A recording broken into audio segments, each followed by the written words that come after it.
नमस्कार, good morning दोस्तों। आज है 16 अगस्त और दिन शनिवार। सबसे पहले आप सभी को श्री कृष्ण जन्माष्टमी की बहुत बहुत बधाई और शुभकामनाएं। तो त्यौहार की मिठास में अपनी पढ़ाई की भी मिठास बनाए रखिए। तो स्टार्ट करते हैं आज के करंट अफेयर्स। देखिए, करंट अफेयर्स स्टार्ट करने से पहले अगर आप गौरव ज्ञान एकेडमी पर नए हैं तो प्लीज़ चैनल को सब्सक्राइब करिए, लाइक और शेयर भी करिए। तो चलिए देख लेते हैं आज के करंट अफेयर्स। 16 अगस्त दिन शनिवार, स्टार्ट करते हैं, प्रारंभ करते हैं।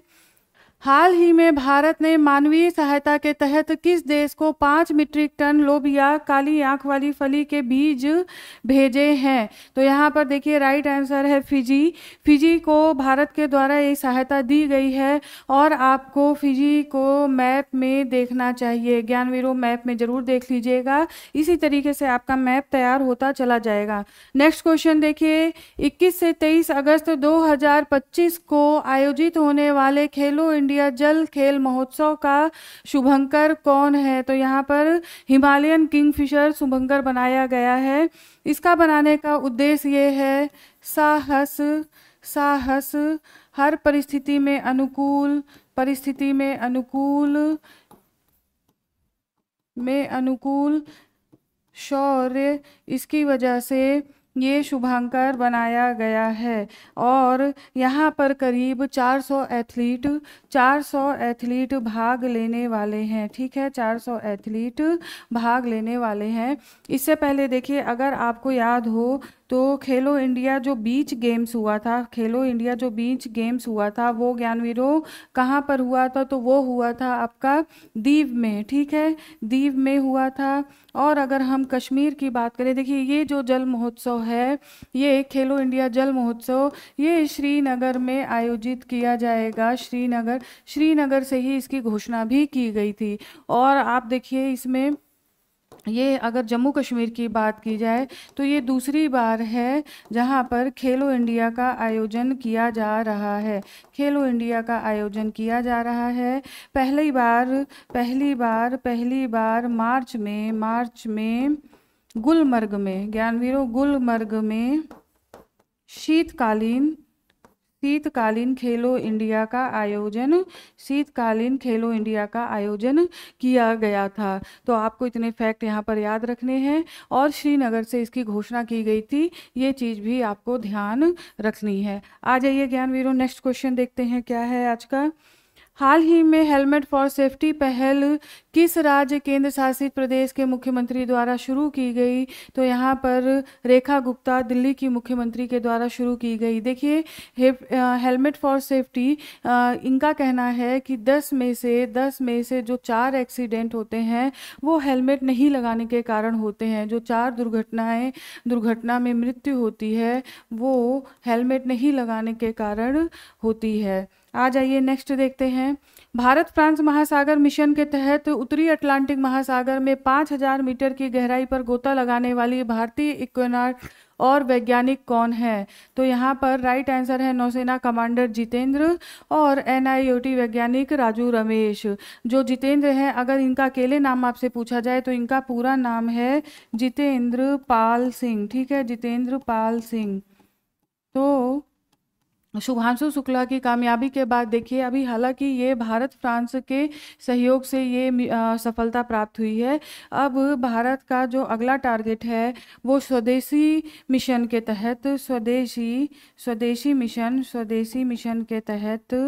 मिशन के तहत एक तो गगनयान, अंतरिक्ष की ओर गगनयान, और अगर हम गहरे समुद्र की बात करें तो मिशन मत्स्य। ज्ञानवीरों, मिशन मत्स्य जो कि 6000 मीटर की गहराई में जा करके समुद्री अनुसंधान किया जाएगा, समुद्र के रहस्यों को जानने का प्रयास किया जाएगा। तो ये काम किया जाएगा और ये जो लक्ष्य रखा गया है ये 2027 तक पूरा करने का लक्ष्य रखा गया है। तो यहाँ पर आपको ये ध्यान रखना है ज्ञानवीरों। अभी हालांकि भारत फ्रांस के सहयोग से ये सफलता हासिल की गई है। आ जाइए आगे बढ़ते हैं और अगला प्रश्न देखते हैं। किस देश ने अपने स्वतंत्रता दिवस की पूर्व संध्या पर नई आर्मी रॉकेट फोर्स बनाने की घोषणा की है? तो यहाँ पर पाकिस्तान ने अपनी स्वतंत्रता दिवस के पूर्व संध्या पर ऐसी घोषणा की, और उसने नकल किसका किया है और किसका ही करेगा? तो चीन की नकल, ठीक है ना, चीन की नकल किया है इसने। चीन की तरह ही नई आर्मी रॉकेट फोर्स बनाने की घोषणा की है। देखिए ज्ञानवीरों, जो अपनी अकल की बजाय नकल पर भरोसा करता है वो कभी आगे नहीं बढ़ सकता। और बिल्कुल हम ये चाहेंगे कि हमारा पड़ोसी देश पाकिस्तान तो बिल्कुल भी आगे ना बढ़े, क्योंकि कहीं ना कहीं भारत के लिए आगे बढ़ेंगे तो आतंकवाद ही फैलाएंगे, इससे ज़्यादा क्या करेंगे। आ जाइए नेक्स्ट देखते हैं।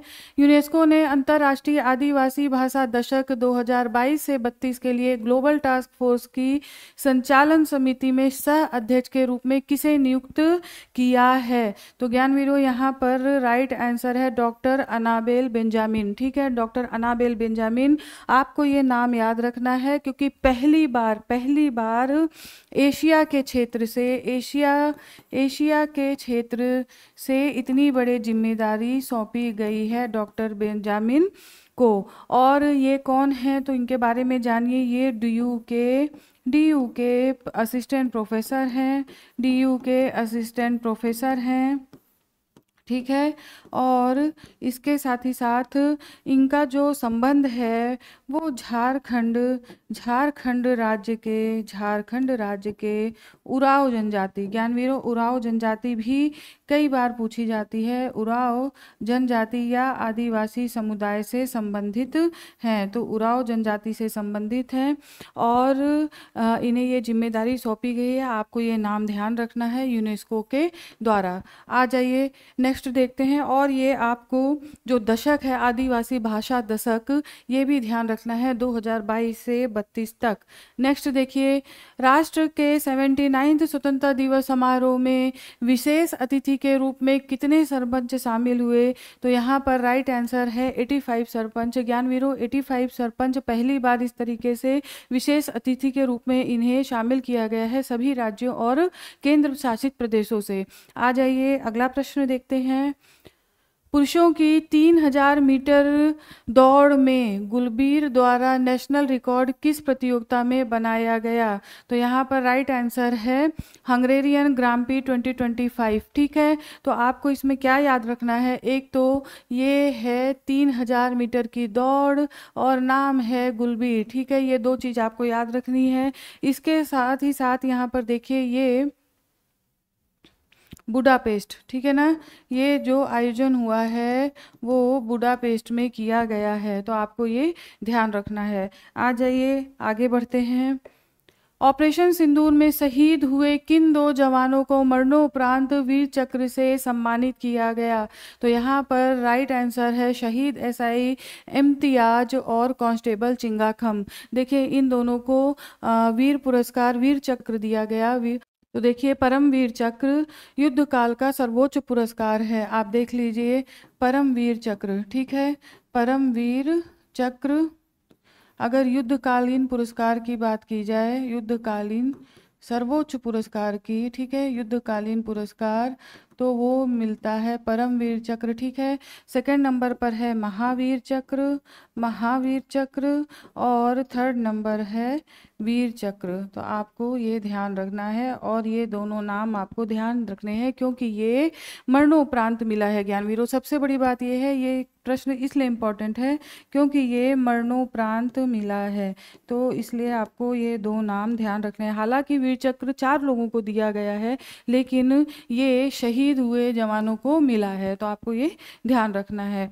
आ जाइए नेक्स्ट क्वेश्चन देखते हैं। नेक्स्ट क्या है, वाणिज्य मंत्रालय के अनुसार 2023-24 में भारत के मर्चेंडाइज निर्यात के 3 बड़े बाजार क्रमशः कौन से रहे? तो यहाँ पर देखिए आपका राइट आंसर है अमेरिका, संयुक्त अरब अमीरात और नीदरलैंड, ठीक है। इंपॉर्टेंट क्वेश्चन है ज्ञानवीरों, आपको ध्यान रखना है। इसके साथ ही साथ टॉप 10 कंट्रीज, जो टॉप 10 कंट्रीज हैं वो 51% तक का इकोनॉमी कवर करती हैं, बाजार को कवर करती हैं, तो आपको ये ध्यान रखना है। आ जाइए, प्रधानमंत्री नरेंद्र मोदी 23 अगस्त 2025 को पूसा दिल्ली से किस मिशन की शुरुआत करेंगे? तो यहाँ पर राइट आंसर है राष्ट्रीय प्राकृतिक खेती मिशन। देखिए इसका उद्देश्य क्या है, अगर हम उद्देश्य के ज्ञानवीरों बात करें तो इसका उद्देश्य है रासायनिक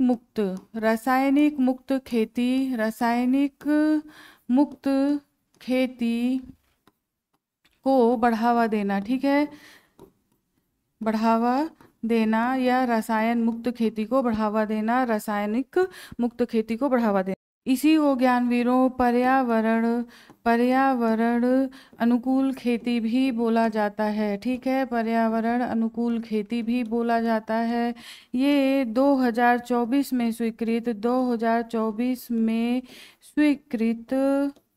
स्वीकृत केंद्र प्रायोजित योजना है। आपको ये भी ध्यान रखना है, प्रायोजित योजना है जो कि करीब 2481 करोड़ के साथ प्रारंभ की जाएगी। आ जाइए आगे देखते हैं। पहला वर्ल्ड ह्यूमनॉइड रोबोट गेम्स हाल ही में किस शहर में शुरू हुआ? तो यहाँ पर देखिए राइट आंसर है आपका बीजिंग में पहला world humanoid robot games start हुआ है। ज्ञानवीरों, यहाँ पर लगभग सभी तरह के खेलों का आयोजन किया जा रहा है। मुक्केबाजी हो गए, इवन यहाँ पे जो दर्शक समूह में बैठे हुए भी रोबोट्स हैं जो गेम को चीयर अप कर रहे हैं और बहुत सारे उनके सारे एक्टिविटी की जा रही है। तो ये आपको ध्यान रखना है, पहला ऐसा आयोजन वो बीजिंग में किया गया है। आ जाइए आगे बढ़ते हैं, नेक्स्ट क्वेश्चन देखते हैं। हाल ही में देश की पहली ग्लोबल कैपेबिलिटी सेंटर GCC का अनावरण किस राज्य द्वारा किया गया? तो राइट आंसर है मध्य प्रदेश के द्वारा। ग्लोबल कैपेबिलिटी सेंटर याद रखिए, वेरी इंपॉर्टेंट क्वेश्चन। नेक्स्ट देखते हैं, हाल ही में दुनिया की पहली कार्बन न्यूट्रल बेबी आद्वी किस भारतीय राज्य से है? तो आद्वी का संबंध तमिलनाडु से है। देखिए आपको मैं बता दूं, कार्बन न्यूट्रल बेबी ये क्या आशय है, उसके पैदा होने से लेकर, यानी कि बच्चे के पैदा होने से लेकर जितनी उसकी आयु है उसमें जो भी कार्बन एमिशन हुआ है या कार्बन उत्सर्जन, उतने टाइम के जो भी कार्बन उत्सर्जन हुआ है, तो उसमें परिवार के द्वारा पेड़ लगाना, नवीकरणीय ऊर्जा का प्रयोग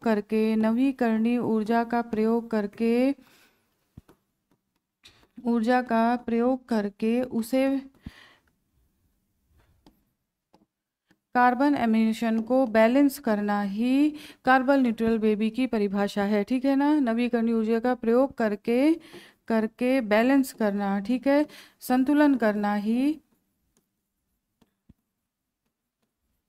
तो ये आपका पूरा हो गया और तमिलनाडु से संबंधित है आदि, ये ध्यान रखना है। नेक्स्ट देखिए, प्रधानमंत्री नरेंद्र मोदी ने स्वतंत्रता दिवस के अवसर पर लाल किले से 10 वर्षीय मिशन की घोषणा की जो भारत के महत्वपूर्ण संस्थानों की सुरक्षा स्वदेशी तकनीकी से सुरक्षित करेगा।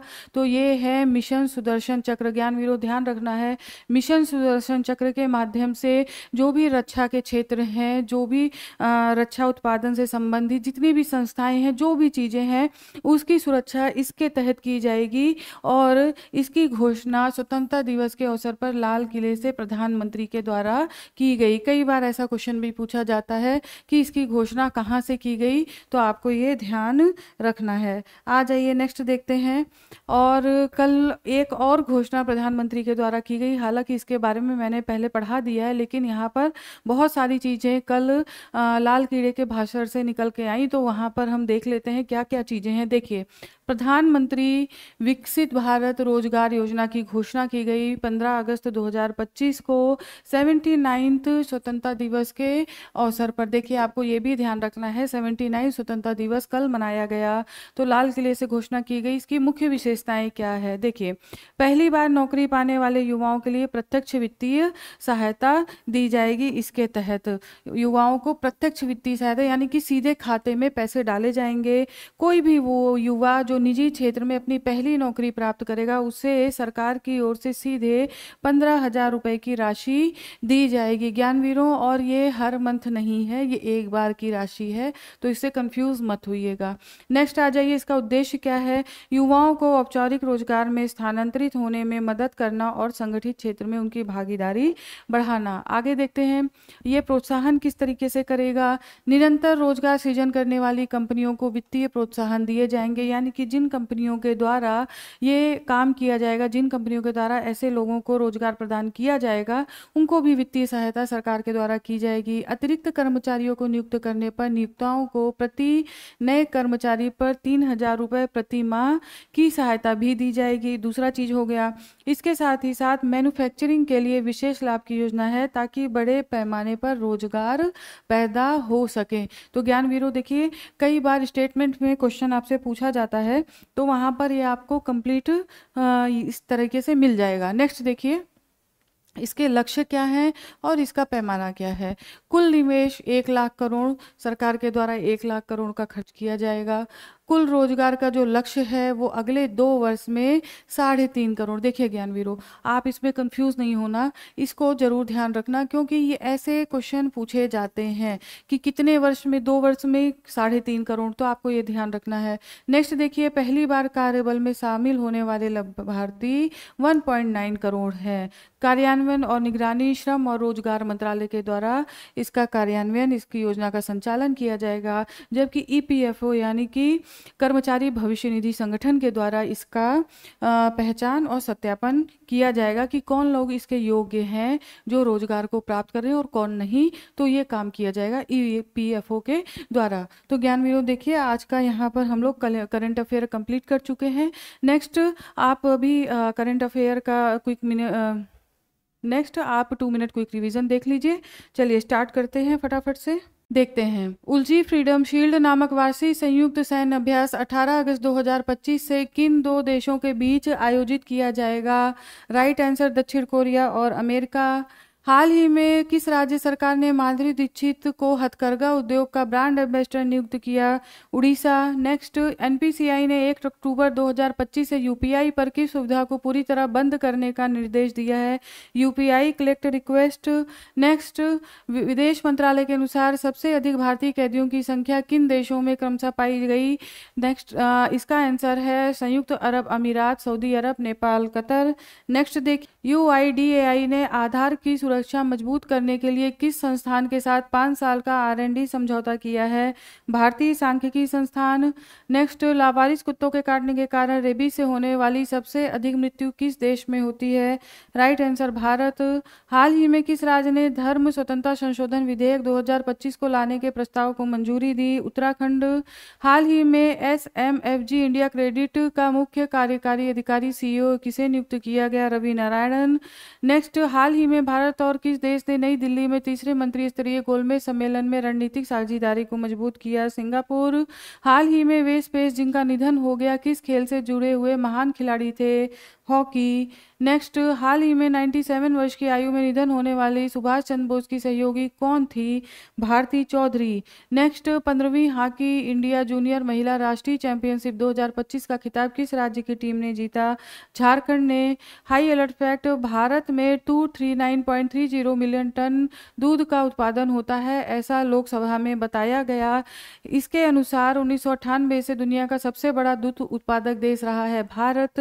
टोटल अगर हम बात करें तो 25% हिस्सा, और अगर शीर्ष उत्पादक राज्यों की बात करें तो उत्तर प्रदेश, राजस्थान और मध्य प्रदेश। नेक्स्ट देखिए, यूपीएससी 1 अक्टूबर 2025 से 1 अक्टूबर 2026 तक अपना शताब्दी वर्ष मनाएगा, और भारत की सिविल सेवाओं में पारदर्शी योग्यता आधारित भर्ती के 100 वर्षों का ये उत्सव होगा। बैक में देख लीजिए, ली आयोग 1924 और भारत सरकार अधिनियम 1919 के बाद 1 अक्टूबर 2026 में स्थापित प्रथम अध्यक्ष रास बारकर। शुरुआत में अध्यक्ष के अलावा 4 सदस्य भी होते थे। नेक्स्ट देखिए, ग्राम सभा की बैठकों को संरचित कार्यवित्त तैयार करने के लिए AI संचालित सभासार टूल लॉन्च करने की घोषणा किस मंत्रालय ने की?